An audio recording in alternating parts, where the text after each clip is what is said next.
જય ગૌ માતા, વંદે ગૌ માતરમ।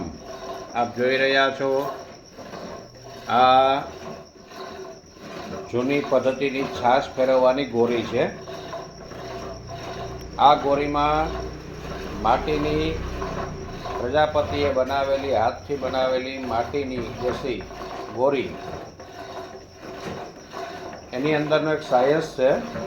આ જૂના વડીલોનું એક સાયન્સ હતું।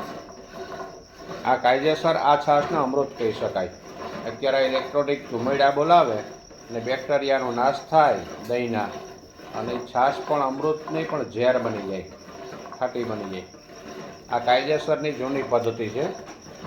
અને સિસ્ટમ આપ જોજો, આ ગોરી છે, આ ડેર છે, આ રવાઈ છે, આ એની અંદરનું એક ફૂલ છે, અને આ રીતની સવારના પરોઢીએ છાશ બનતી હોય અને સંગીત વાગતું હોય સુમધુરું।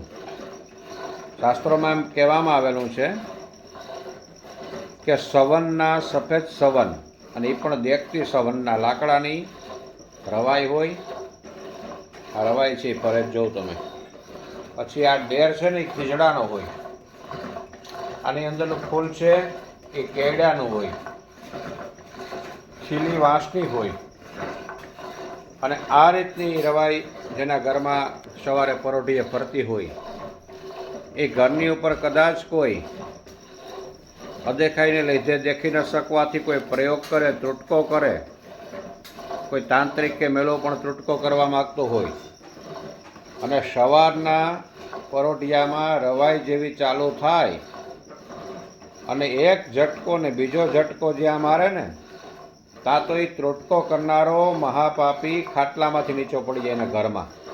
એટલો એને સામો કરંટ આપે, એટલી તાકાત આ ઊભી રવાઈમાં છે। આ ગૌ માતાના ગુણધર્મમાં છે, આ પવિત્ર કાષ્ટમાં છે। આજે આ બધી વસ્તુ આપણા ઘરમાંથી નાબૂદ થઈ, અને એટલે જ આપણે રોગિષ્ઠ બન્યા। જય ગૌ માતા, વંદે ગૌ માતરમ। ભારત માતા કી જય।